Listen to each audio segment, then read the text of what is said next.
Convidada de hoje é a doutora Sandra McSweeney. Graduada em Cornell, ela começou sua carreira em enfermagem, partindo para a administração médica e atualmente faz especialização em psiquiatria. Doutora McSweeney, que prazer tê-la aqui conosco hoje.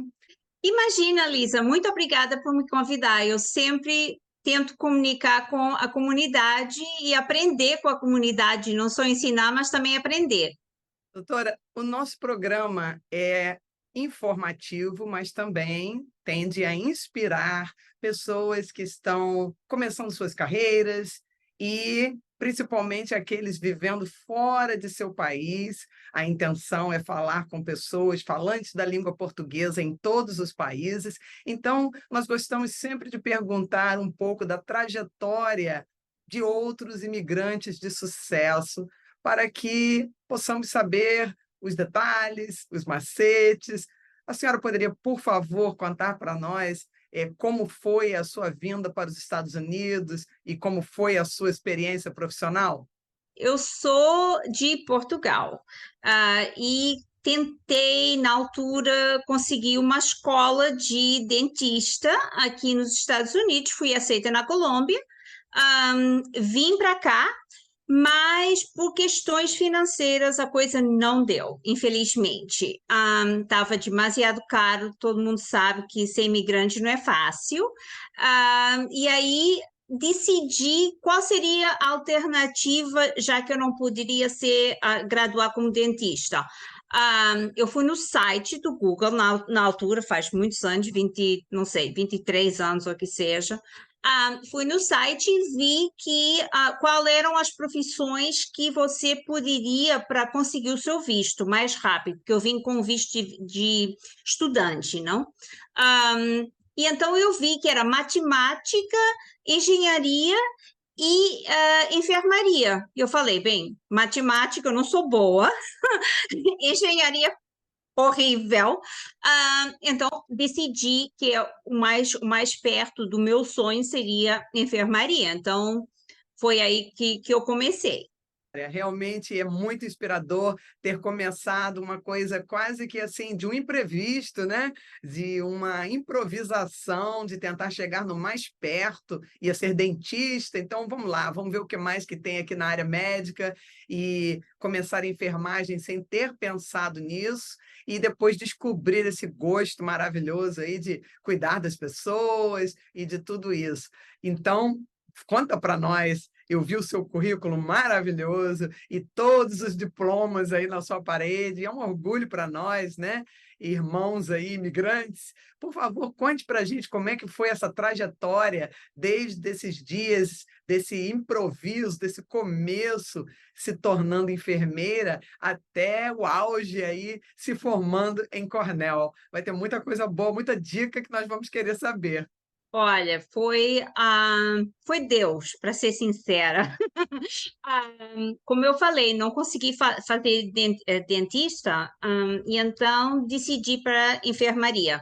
Aqui nos Estados Unidos, eles têm um processo complicado para você entrar na faculdade. Você, se é estrangeiro, em primeiro lugar, eles não aceitam nada do seu, mesmo que você seja graduado universitário do seu país, eles não aceitam os seus diplomas. Às vezes pode ser que aceitem um par de crédito, mas não é nada em comparação. Eu já era graduada em Portugal, fiz business. Um, não sei, eu como falei para você, eu acho que foi Deus que me guiou nesse caminho, porque comecei a fazer os meus pré-requisitos para a enfermaria, que demorei como uns 2 anos, porque eu tinha que trabalhar para sustentar a família. E aí fui só progressando, entrei na carreira. Me graduei como LPN primeiro, que é uma coisa que nós também, normalmente, nem em Portugal, nem no Brasil, eu acho que vocês têm também.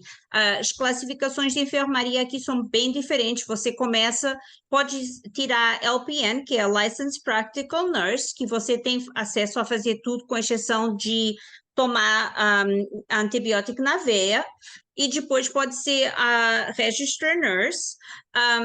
com diploma de 2 anos ou um diploma de 4 anos. É bem complicado.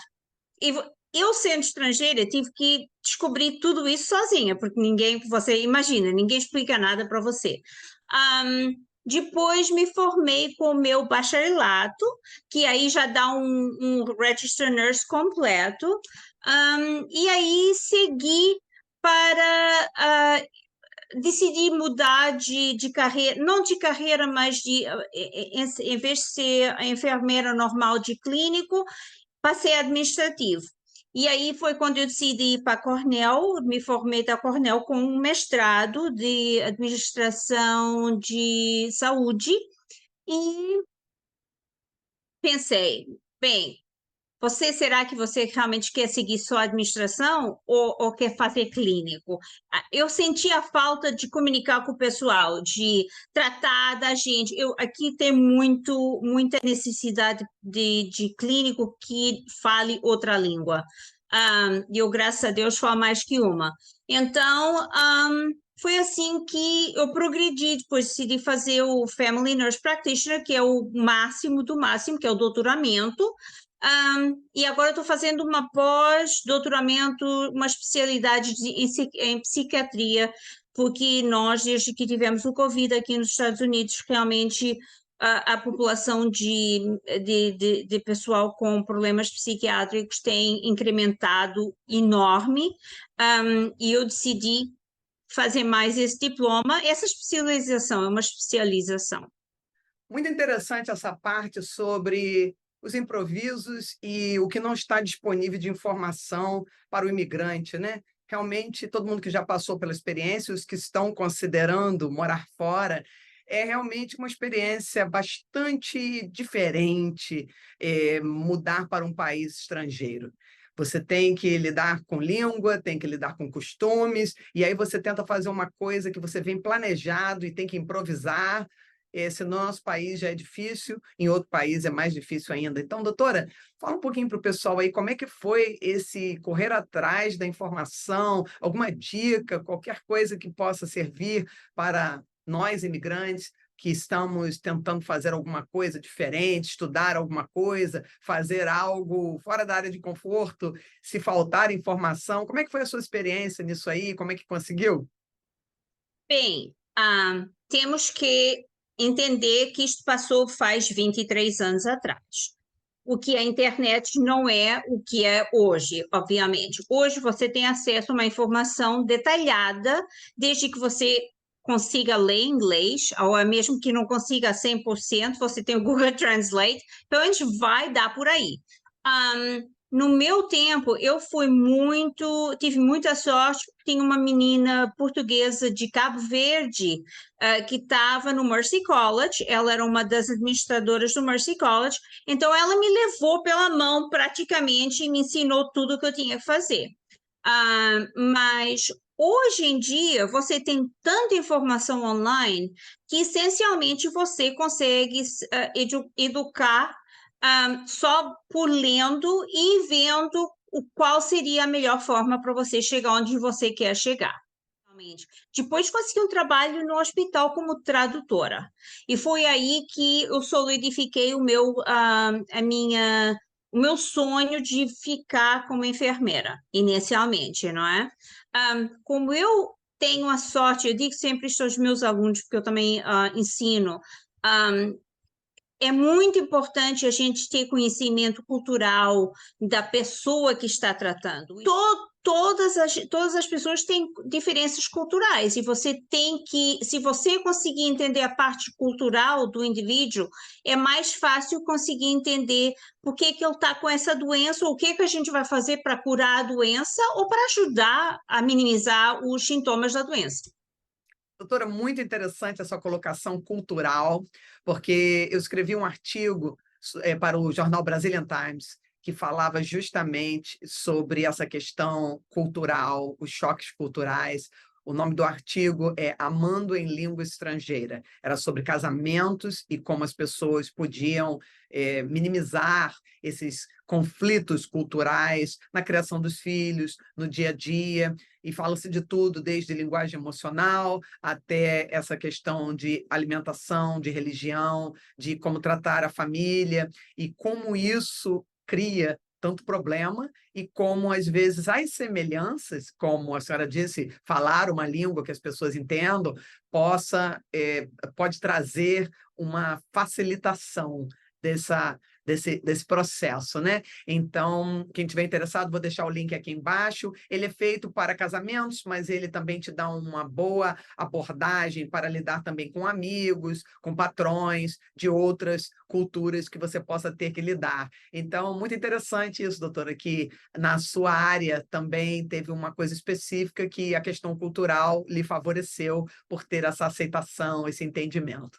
Quando eu estava em Nova York, a população de Nova York é de todo lugar do mundo, como você imagina. Então, tratar dessa população, você aprende muito, porque você aprende o que o pessoal come, o que o pessoal não pode comer, o que não gosta, não faz parte da cultura deles. Tudo isso é muito importante você saber para você poder planear como é que chama? Um plan of care para o indivíduo. Perdoa, porque o meu português está cada vez pior.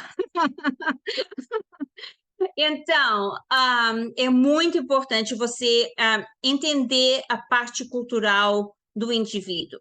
No que cabe, eu fiz uma pós-especialização de medicina holística, que eu não sei bem como é que fala em português, mas, essencialmente, a medicina holística é um braço da medicina normal, só que a gente vai descobrir qual é a razão pela qual o indivíduo está ficando doente, em vez de só dar uma prescrição para você e dizer tchau, te vejo em 3 meses, volta e dá outra prescrição. Não, se você tem hipertensão ou diabetes ou o que for, eu vou criar um plano para te ajudar não só a manejar o que você tem, mas realmente a sair da medicação normal, tradicional da farma. Eu acabei de ler um livro de um médico chamado Peter Attia. O livro se chama Outlive, que, para quem não fala inglês, é como se fosse Viver Além, que grosseiramente é traduzido como longevidade. E a senhora conhece? Yes. Eu também já li a publicação. Há muita coisa que a gente pode fazer de prevenção, especialmente a dieta. O que você come, eu sempre falo isso para o meu paciente, eu pergunto, se você tiver uma alergia a peanuts, como é que fala em português mesmo? É amendoim. Amendoim. Se você tiver alergia a amendoim, quanto tempo você demora para começar a ficar com uma reação física? 2 minutos, 1 minuto. O mesmo acontece quando você coloca, seja o que for na sua boca, de comida. Tudo isso influencia como o seu sistema funciona. A longevidade não quer dizer que você vai viver até os 140, com certeza, que não é absurdo se a gente se cuidasse mais, porque o nosso DNA está formado para isso, mas é a forma como a gente se trata. Exercício, dormir, comer bem, orgânico, se possível. Tudo isso combina e faz com que a longevidade não é só viver mais tempo, mas viver melhor. A melhor qualidade de vida é o mais importante. Doutora, pensando em pele, a pele é o maior órgão do corpo humano e a gente raramente pensa nela assim, né? A gente pensa em estética ou se tiver com alguma irritação, quer resolver aquele problema, mas raramente como um órgão ou como saúde. E eu sei que a sua clínica tem um segmento, um departamento que é direcionado a essa parte de saúde da pele, não só estética, mas também para o bem-estar, para o envelhecimento. A senhora gostaria de explicar essa parte um pouco mais detalhadamente e fazendo, inclusive, algum link com essa parte holística da saúde? A pele reflete a nossa saúde. Se tiver uma pele boa, normalmente você tem uma saúde boa. O que a gente faz é coordenar a parte de dieta, e quando eu falo dieta, não é você ficar comendo cenoura e alface todo dia. Estou falando uma dieta compreensiva, de ensinar o doente o que é melhor para eles, para obter a melhor pele possível. Claro que muitas vezes o paciente vem e já tem, sei lá, eczema ou coisas muito piores, que normalmente problema de pele é por causa da dieta do indivíduo. Eu consigo, e já várias vezes tem pacientes que seguiram o plano de dieta que eu recomendei, e essencialmente o eczema desaparece. E o pessoal fica, como é que é possível que em 2 meses eu segui a dieta e agora eu não tenho essas crostas enormes, não é, no cotovelo, que seja. E eu falo sempre, tem a ver com o que você coloca na sua boca, é o mais importante. Imagina que a pele é a última camada que você tem, não é? Se a sua pele está com eczema, imagina como é que estão os órgãos internos, não é? Então, é muito importante a gente educar o paciente, e normalmente o paciente é mais colaborativo quando realmente vê, não só sente doente, mas vê que está alguma coisa muito mal que já até aparece na pele. Normalmente, eu tenho bastante sucesso com esses pacientes. O problema é quando o pessoal se sente mal, enjoado, sei, qualquer coisa assim, mas não tem tanta dificuldade, pode trabalhar, pode fazer tudo o que é, somente de vez em quando tem enjoo, tem pressão alta, o que for, e aí é mais difícil de convencer o paciente a colaborar ou a fazer uma dieta especial. Bem colocado. O pessoal que me acompanha sabe que eu faço um trabalho para a autoestima ligado à terapia fotográfica e videográfica. E muitas pessoas vêm para fazer mapeamento corporal, para se conhecerem, para que depois, se conhecendo, levantando seus pontos positivos e negativos, possam ver o que desejam mudar. E algumas pessoas que vêm falando de envelhecimento, se sentindo mal com isso, ou com questões de peso, preciso perder peso ou ganhar peso, e a gente conversa sobre alguns fatores parecidos com o que a senhora falou, a questão de como se confunde a estética, né, a vaidade, com futilidade. Então, é claro que existe uma parte da estética que, se for exagerada, se torna fútil, se torna ridícula até. Mas não significa que estética seja algo fútil. É comprovado que a forma que você se vê, que a forma que a sua aparência reflete no outro e gera comentários ou interações, vai afetar o seu psicológico, suas emoções, seu senso de self, como a gente chama aqui, né? Seu amor próprio. Então, eu gostaria que a senhora, se quiser, fale, por favor, para nós um pouquinho da parte da estética na sua clínica especificamente, né? Porque eu sei do seu comprometimento aí com saúde mental, então como essa parte da estética reflete isso e como que é essa holística de cuidar de dentro, de cuidar da estética e de considerar os fatores psicológicos que um tratamento estético num assunto que atrapalhe o paciente possam fazer com que a vida dele se torne melhor. Eu adoraria o seu parecer, colocando tudo isso junto, por favor.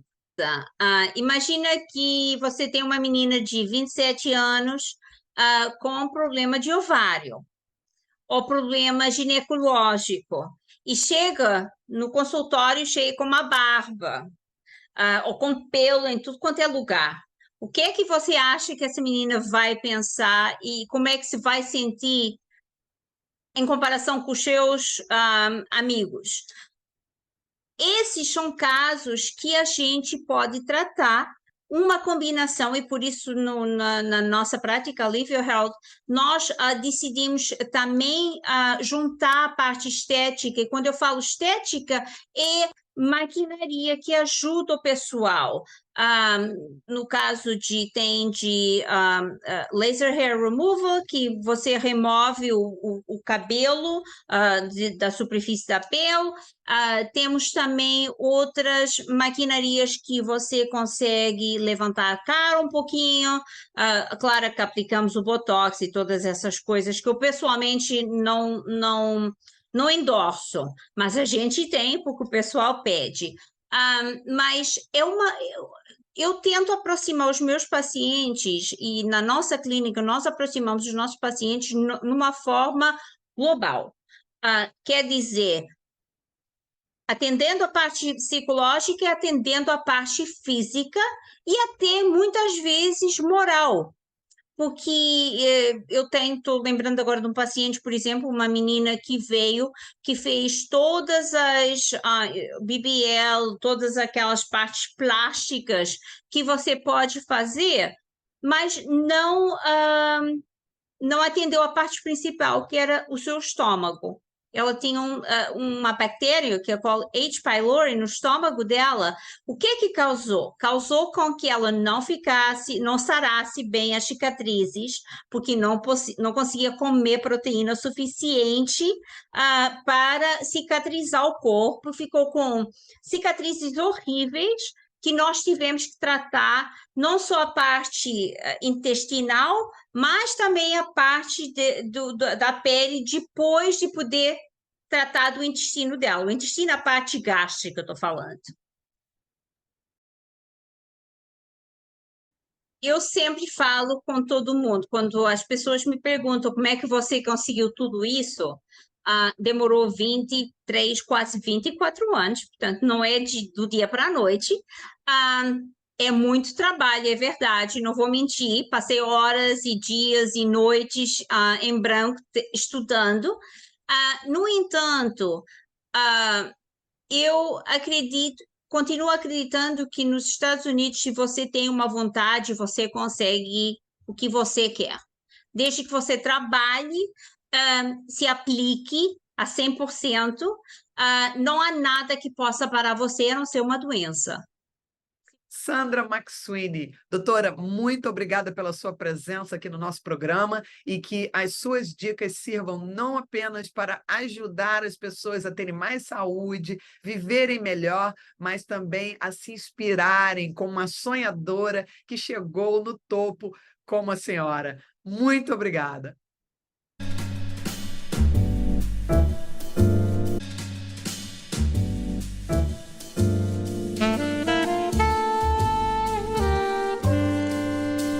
Pronta para dormir? Deixa eu te ensinar um segredo antes. Meu nome é Lisa Andrews, sou especialista em reinvenção pessoal e profissional. Trabalho há mais de 12 anos nos Estados Unidos, Europa e Brasil. Hoje eu vou partilhar algo muito especial sobre o meu curso de fotogenia.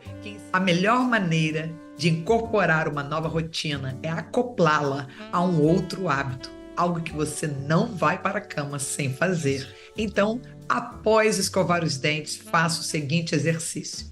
Olhe no espelho e dê um sorriso bem falso, aquele sorriso enorme, como se você fosse realmente dar uma gargalhada e ficasse lá em cima.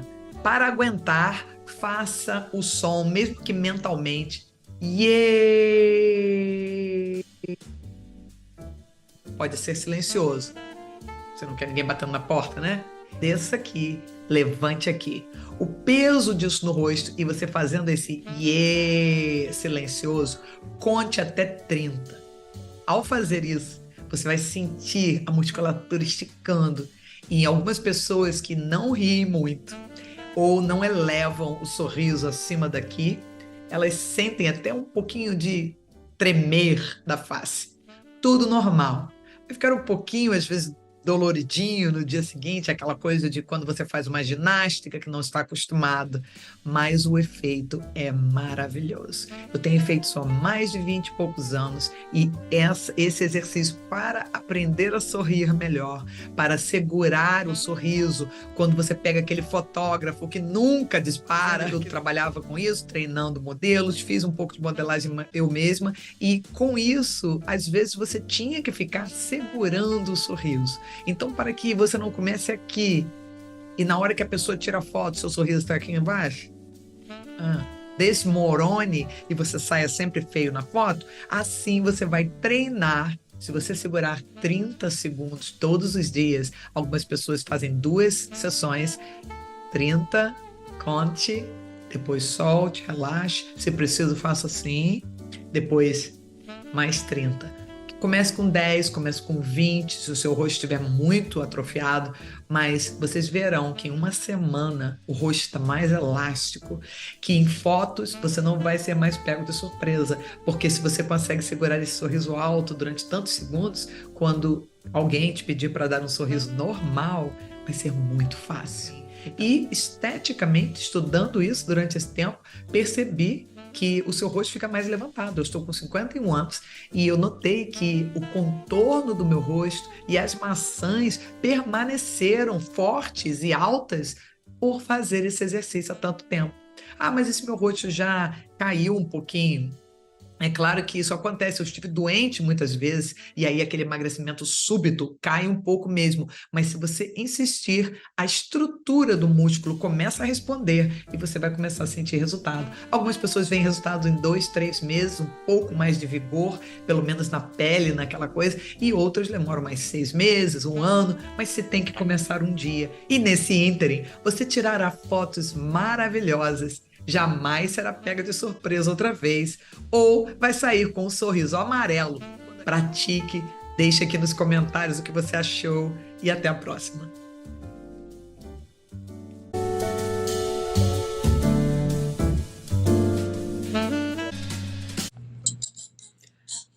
Uma dica para as roupas te ajudarem a parecer mais bonita.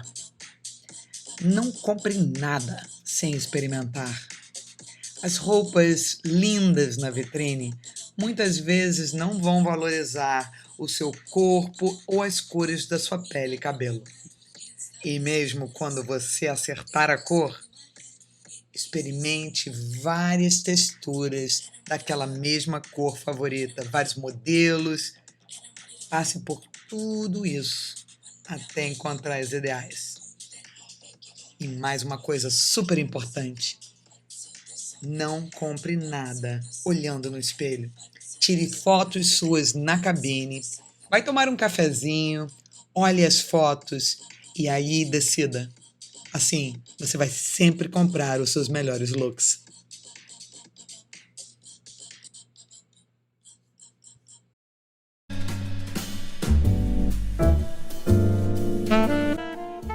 Todas nós mulheres estamos super acostumadas com o excesso de pressão, com os vários papéis a se desempenhar. Quem assistiu o recente filme Barbie viu num monólogo espetacular, tudo quase ironicamente antagônico que é esperado da mulher. Ser inteligente, mas também ser bonita, mas não ser tão bonita que incomoda as amigas, mas também não deixar de se cuidar depois que blá, blá, blá. Uma lista enorme, até engraçada, mas muitas vezes verdadeira e comum, como podemos ver, em várias culturas. Foi super aclamado como engraçado, como realista. Então, a gente escuta falar das cobranças. Mas, por outro lado, trabalhando há mais de 12 anos com reinvenção pessoal e profissional, me preocupa que muitas mulheres, diante da pressão externa e diante de realmente 1000 papéis que elas têm que desempenhar no dia a dia para pagar as contas, cuidar da família e tentar desempenhar razoavelmente bem nos trabalhos, elas estão deixando de sonhar. E aí entra em vigor a palavra mágica. Ou você tem que fazer isso ou aquilo. E aí talvez também para justificar a gente coloque ous onde não existem, onde eis poderiam entrar no lugar. Ou seja, eu não tenho que ser inteligente ou bonita. Eu não tenho que ser bem-sucedida financeiramente ou ter um coração bom. E daí vai. Vários ous que a gente começa a colocar, porque de cara, ou devido a preconceito que ouvimos, a gente começa a achar que coisas que poderiam ser compatíveis não são. Então, vá para casa hoje pensando sobre isso. Se a gente desempenha tantos papéis para agradar os outros, por que a gente não tenta pensar numa reinvenção onde seja normal ser bonita, ser inteligente, ter dinheiro, ter tempo para você, ter tempo para se divertir, cuidar da família, fazer tudo que é prazeroso ao mesmo tempo do que é apenas dever? Porque eu tenho certeza que todas nós já cozinhamos com uma mão enquanto estávamos lendo com a outra, ou o livro com a outra, e estávamos alimentando a criança com uma das mãos, enquanto com a outra estávamos ali tentando colocar as louças dentro da máquina. Então, se somos capazes de fazer tanta coisa, como a gente chama aqui nos Estados Unidos, multitask, tantas tarefas ao mesmo tempo, por que não botar todas essas coisas que você olha e admira quem é numa folha, numa lista e colocar: eu quero botar hoje no papel 5 coisas que eu estava colocando, ou vou parar com isso e vou colocar 5 coisas que eu quero ser no ano de 2024. E ao final desse ano, eu vou começar a abrir minha mente como reinventora, como coach e especialista em reinvenção. Eu digo a todos os meus clientes: o primeiro passo é dar espaço mental para aceitar as possibilidades, e aí sim, aí vocês vão pegando um pouquinho a cada dia da técnica que a gente vai dividir aqui, e aí vocês vão customizando, personalizando ao que é valor para vocês, já numa mente aberta, para que todos esses ous, essas mutilações mentais que a gente faz possam servir para que você daqui a 1 ano, daqui a 6 meses, consiga se sentir uma mulher completa.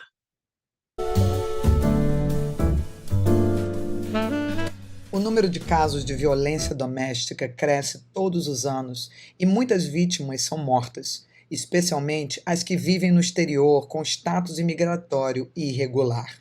A repórter Claudineia Cardinale entrevistou o policial George Monge, de Mount Vernon, New York, e encenou essa situação de violência doméstica para nos ensinar como identificar sinais de violência e o que se pode fazer para denunciar o abusador.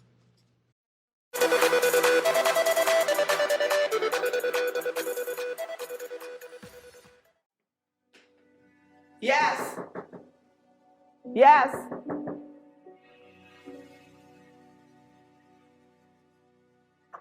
¿Cómo que posso ajudar? Buenas noches, soy el detective Monge. Usted llamaba a la policía ahora por un incidente que hubo aquí. Não. ¿Usted está segura que usted no llamó a la policía? É comum que mulheres que moram no Não. exterior e sofrem violência doméstica tenham medo não só dos parceiros, mas também que a polícia possa prendê-las se elas não estiverem regularizadas em seu status imigratório. Então, às vezes, na hora do desespero, chamam a polícia, ou quando um vizinho chama e a polícia vem, elas desmentem o ocorrido. O que passou aqui? Por que tu chamaste a polícia? Não chamei, não fui eu. Alguém chamou a polícia? É, meu namorado, ele é muito agressivo. ¿Tu namorado está aquí? Não, não tá. Ele se foi já? Sim. Ok. Cuéntame, ¿qué es lo que pasó con tu namorado? ¿Qué es lo que él hizo? Não posso falar, eu tenho medo. E agora, interrompendo a encenação, o detetive e a Claudineia vão dizer pra gente tudo que a gente precisa saber para se proteger e ajudar os amigos que precisam. Saludos, soy el detective Monge. Tengo 17 años de ser agente de la policía. Tengo 3 años como investigador de la policía. estoy aquí explicando lo que acaba de pasar en este escenario. Les quiero decir a todas las personas que están sufriendo de violencia doméstica que el estatus migratorio no impide para que usted no llame a la policía. La policía no le puede pedir el estatus migratorio. Lo más importante es saber qué es lo que ha pasado en ese incidente. Y lo que ha pasado aquí, lo que acabamos de ver es que vemos una persona, una dama que ha sido agredida por su novio. No solo la está agrediendo físicamente, pero la está agrediendo emocionalmente. Y me parece que esto ha pasado muchas veces. Esta no ha sido la primera vez. Cuando la persona ya tocó y se vuelve físico, es porque ya esto ya pasó varias veces. En esta situación, ella puede poner cargos en contra de este individuo y se le pueden presentar cargos a esta persona por asaltar, o como en inglés se dice, assault, porque trató de agredirla, la tocó a ella, y no solamente eso, sino que la estaba haciendo emocionalmente que ella se sintiera mal. Por esto nosotros como policías podemos presentar cargos en contra de este individuo.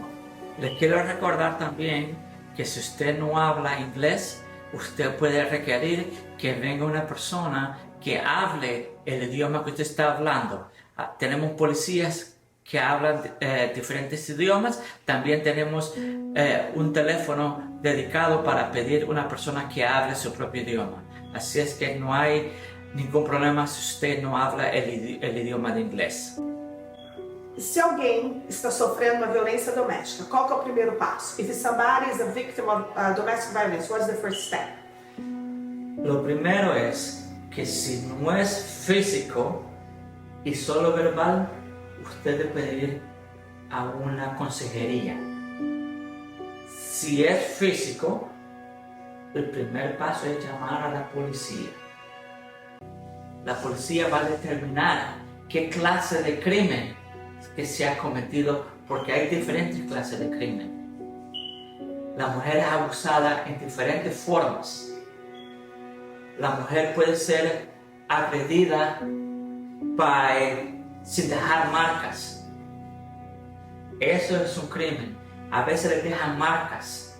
Eso es otro crimen. A veces le quieren poner la mano en el cuello. Si la persona no respira, ese es otro cargo. Si la persona respira, también es otro cargo. Hay muchos cargos que uno determina para traer a esa persona ante un juez.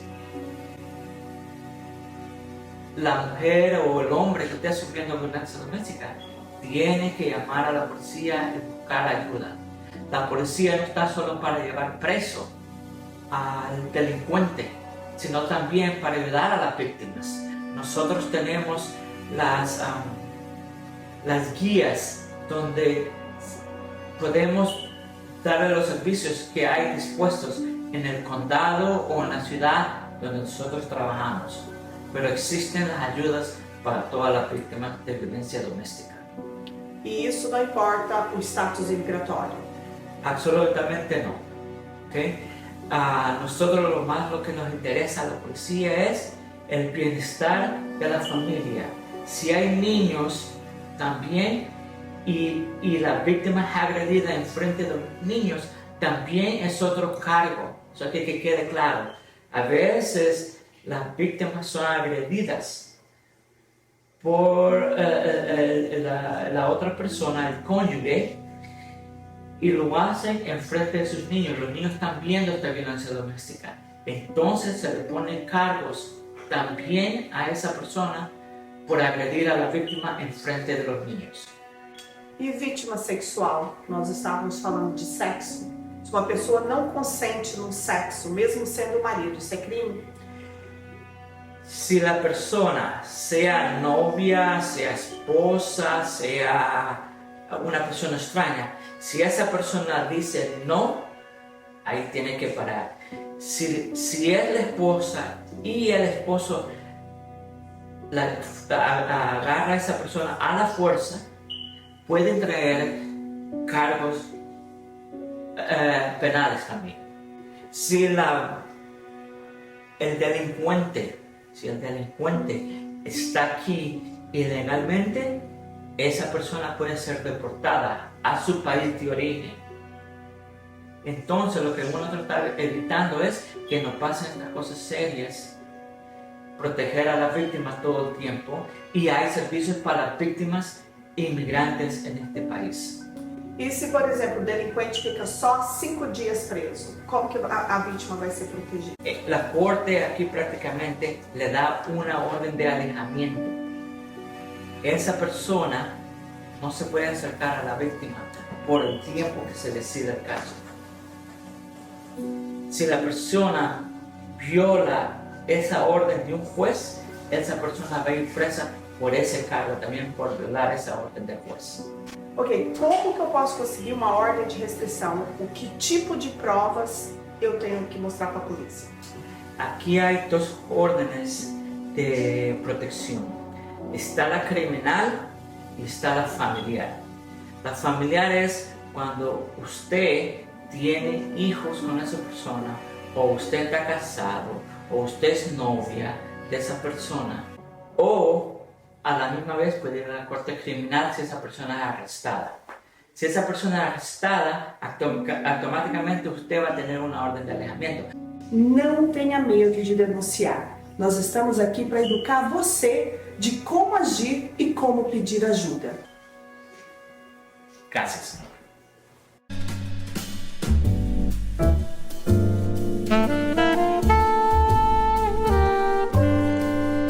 Bem-vindos a mais um Fundo Verde, vida real, sem filtros, sem truques. E eu quero falar para vocês hoje sobre o body mapping, que é o que a gente conversa sempre, o nosso mapeamento corporal e as coisas que a gente descobre. Então, neste quadro, o fundo verde significa que num estúdio você está sem o fundo falso. Então, na vida real, o body mapping, a analogia é que esse mapeamento corporal do meu método Picture Cure, ele vai lhe ajudar a ver a realidade sobre você, com todas as falhas, todos os defeitos, não para ser masoquista, mas para que você encontre soluções. Meu nome é Elisa Andrews, eu sou uma especialista em reinvenção pessoal e profissional há mais de 12 anos trabalhando com isso aqui em Nova York, na Europa e nos Estados Unidos. O método foi registrado aqui após eu ter me recuperado de uma doença na qual eu perdi o meu cabelo na parte de cima e tive um emagrecimento anoréxico e manchas de idade pelo rosto. Foi um período de 2 anos de recuperação, no qual eu coloquei tudo isso no papel e agora partilho com meus clientes. Eu gostaria de falar com vocês sobre o que a gente aprende nesse mapeamento corporal. Primeiramente, para os que estão fazendo pela primeira vez, a gente coloca uma câmera na nossa frente, nosso telefone e uma boa fonte de luz para que você se veja como é. Falta de luz vai te fazer ver que você tem defeitos que você não tem, ou que são perfeitamente disfarçáveis numa luz comum, até a luz do sol, e você vai achar que tem mais rugas do que tem, mais olheiras do que tem, mais manchas na pele do que tem, ou até que tenha os fatores naturais, uma maquiagem, ou até mesmo a luz, como eu disse, vão ser capazes de disfarçá-los, e você está se enchendo de complexos, porque está olhando aquilo com o espelho de aumento.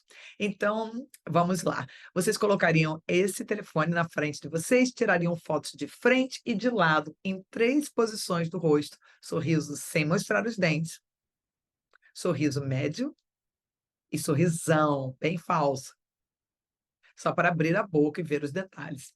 Como nesse quadro, eu sou a pessoa que está aqui na luz dos holofotes para ser observada e julgada, até para mostrar para vocês como é feito, eu quero falar para vocês de coisas que eu descubro nos meus mapeamentos corporais ao longo da vida. Eu venho fazendo isso há vários anos, mas todo ano eu faço, pelo menos a cada 3, 4 meses, um novo, porque conforme envelhecemos, a coisa vai mudando. Eu estou com 51 anos agora e algumas coisas começaram a mudar. Então, alguns meses atrás, eu descobri, fazendo esse exercício, que em um dos lados, tá vendo?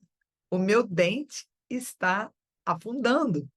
Eu tinha os dentes retos, mas com a idade é comum, muitas pessoas passam por isso, não sei se é o caso de vocês, mas acontece, o dentista estava me explicando que a arcada dentária, ela se retrai. Algumas vezes os dentes começam a subir uns sobre os outros, e o meu está acontecendo um pouquinho na frente, mas eh, eu sempre tive o dente reto, então quando a gente forma uma opinião sobre a gente não presta mais atenção, a menos que tenha um acidente, uma doença, mas dia a dia eu realmente não olhava, comecei a notar uma mudançazinha na mordida, e aí esqueci, fui fazer o body mapping por rotina e notei como está afundado. E às vezes, principalmente aqui, a gente vai num lugar para fazer a limpeza e vai em outro para realmente o dentista. Então, se não houver cáries, às vezes eles não te mandam ao dentista e você não percebe certas coisas. Então, fazendo isso, eu fui ao dentista, porque eu vou precisar usar um aparelho ortodôntico, como se fosse um Invisalign, alguma coisa, para tentar aqui, esse lado, dependendo da posição, parece que eu não tenho os dentes. Uma outra coisa também que não era, assim, do meu dia a dia, eu fazia fotos, costumava fazer muita coisa com os cabelos para cima, nunca tive nenhum problema. Em anos recentes, mas isso eu não vou fazer nada sobre isso, eu reparei, queria partilhar aqui com vocês, que quando eu coloco a parte de cima do meu cabelo para aqui, né, nesse ângulo, às vezes até o penteado fica muito bonito, mas esta orelhinha está muito mais prominente do que esta aqui. E são coisas que mudam com os anos. A gente vai envelhecendo, né, tem que lidar com isso. Mas algumas partes do corpo aumentam, entortam, diminuem. Então, a gente tem que realmente estar sempre fazendo essa avaliação. E isso não é uma coisa só de estética. Então, eu estou chamando a atenção em mim para que vocês vejam. A questão das orelhas é estética. Então, o que eu vou fazer na vida real, no dia a dia, é evitar esse tipo de cabelo para cima, que chama muita atenção, porque quando eu boto para baixo, ele quebra o galho, ele tapa um pouco, e como não é uma coisa enorme ou assim demais, não sinto a necessidade de ir fazer uma cirurgia, uma plástica. É um pontinho a cirurgia plástica, sabe? Mas, por enquanto, talvez daqui a 10 anos, se tiver mudado muito, aí vamos fazer, mas no momento não é necessário. Mas os dentes, eles incluem uma questão de saúde. Então, eu alerto vocês nesse quadro, mais uma vez, que o mapeamento corporal, ele tem 1000 benefícios. A primeira vez que se faz é brutal. Você vai ver todas as coisas que não gosta. Se você tiver com um emocional muito frágil, você vai se sentir muito triste, ou fraco, ou chateado. Então, muita gente diz: "Ah, para que que eu vou entrar nisso?". Quando você entra sabendo que tem solução, não é uma coisa que você vai tirar uma foto feia e ficar olhando para ela dizendo: "Nossa, tudo mudou, eu agora não sou mais quem eu era, eu agora envelheci". Este é o andar que leva à depressão, que leva àquela falta de aceitação, a tristezas profundas. Já quando você faz o passo zero antes do passo um, e o que eu chamo desse passo zero é trabalhar na crença, vendo esses vídeos, vendo os testemunhos de clientes que passam, que mostram o que aconteceu com elas, muitas pessoas em situações como pacientes do câncer que perderam um seio, o que pode ser mais difícil para uma mulher do que olhar para uma foto, um filme dela mesma, sem uma parte tão importante para mostrar a nossa feminilidade. Então, se eu trabalhei com essas pessoas, se isso funcionou, se eu usei em mim mesmo durante 2 anos, quando eu estava doente, eu posso garantir para vocês que não é uma coisa só estética e não é uma coisa para ser feita uma vez. Quando você faz no passo zero, acreditando que você não está fazendo isso loucamente, você está fazendo dentro de um método testado, aprovado por várias pessoas, você tem a fé. A fé é a primeira coisa para qualquer processo de reinvenção ou mudança. Então, eu os convido nesses bate-papos que vocês comecem a pensar: se eu já não estou satisfeito mesmo, né? Não tenho nada a perder. Se for desagradável, ela está avisando que isso é normal. Eu acho que tudo que a gente faz é como quando você vai fazer uma coisa dolorosa, até como criança, você vai tomar sua primeira injeção, sua primeira vacina. Se alguém simplesmente agarra a força e coloca, você vai chorar, bater pernas, mas se alguém te diz, olha, vai doer um pouquinho, mas é para você, essa vacina. Eu ainda me lembro a primeira vez, o jeito que a minha mãe falou comigo fez toda a diferença. Isso aqui, ela tem uma coisinha que vai fazer uma diferença para que aqueles bichinhos não te peguem, você não fique de cama e você seja impossibilitada de brincar, etc, etc. Então, quando a gente consegue ver a luz no fim do túnel, o túnel se torna menos escuro e menos longo. Você pode ficar com medo durante a caminhada, você pode achar que é longe, mas você sabe que vai chegar. Alguém já passou e te disse: demora um pouquinho, tem uma poça d'água bem no meio, mas vai firme, olhos na luz. Então é isso que eu quero fazer com vocês hoje. Eu expliquei um pouquinho, mostrando as minhas próprias deficiências, para que vocês vejam, e existem 1000 outras coisas que a gente pode fazer, pode mostrar, mas o importante é criar essa mind frame, como a gente chama aqui, esse estado mental de acreditar que com o método certo, o apoio certo e a comunidade que estamos criando aqui, faremos eventos live, onde você possa ouvir, tirar dúvidas e que tudo isso vá ajudá-lo não só a melhorar a estética e a saúde, mas também criar o que eu chamo de anticorpos. Esses anticorpos contra a sua autocrítica muito pesada sobre olhar uma coisa que não está legal e achar que é para sempre. Toda vez que você começa uma análise videofotográfica de si mesma, a primeira coisa que eu peço para escrever no topo: eu estou assim, não sou assim.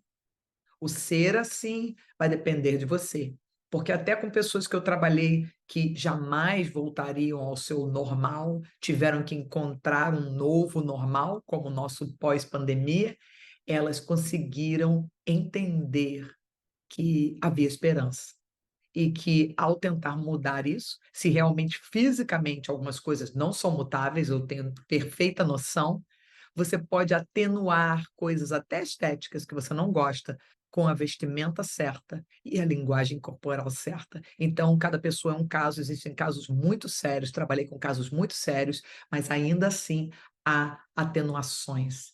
E o próprio tentar te muda essa percepção de ter pena de si mesmo. Então, mesmo que a mudança física não seja tão enorme, a mudança emocional pode ser. Até a próxima vez. Coloque nos comentários alguma situação que vocês gostariam de falar com mais detalhes sobre esse sem filtro aberto aqui para vocês.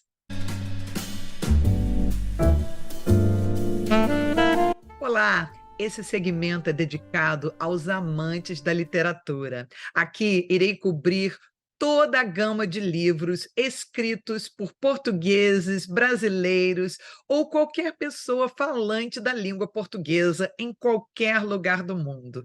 Falaremos dos memoirs de pessoas interessantes de todas essas culturas que escreveram suas histórias maravilhosas e nós precisamos saber um pouco mais sobre eles. Também sobre aqueles livros queridos de todos os gêneros que ficam no coração de todos nós que moramos nesses países e que vamos morar fora e precisamos, às vezes, de um pouco de literatura na nossa língua. E também os livros escritos por americanos, alemães, franceses, pessoas de qualquer outra língua que escrevem livros maravilhosos e que já estão disponíveis na língua portuguesa, as traduções. Então, vamos trabalhar aqui com escritores famosos, escritores publicados por editoras de todo o mundo e também editoras particulares, pessoas que se autopublicaram. Então, para os que ainda não sabem, falaremos também sobre isso, sobre como você ler, aqueles que gostam também de escrever, algumas dicas que eu aprendi aqui trabalhando em agências literárias, em empresas de ghostwriting, para quem não sabe, escritores fantasmas que escrevem as histórias das celebridades, dos políticos, pessoas que têm histórias incríveis, mas não sabem escrever a própria história. Então, trabalhando nessas empresas e sendo parte do Women's Media Group de Nova York, o grupo de mídia das mulheres aqui, que trabalham em todas as mídias, tanto de publicações, revistas, televisão, rádio. Aprendi muita coisa que neste programa vou partilhar com vocês, juntamente com essas críticas incríveis de todos os livros. Se vocês tiverem recomendações, deixo aqui o meu contato. Podem colocar os livros que vocês gostariam que fossem revisados de qualquer local e nós faremos aqui a cada episódio. Então não percam esse segmento, será super interessante. Espero vocês.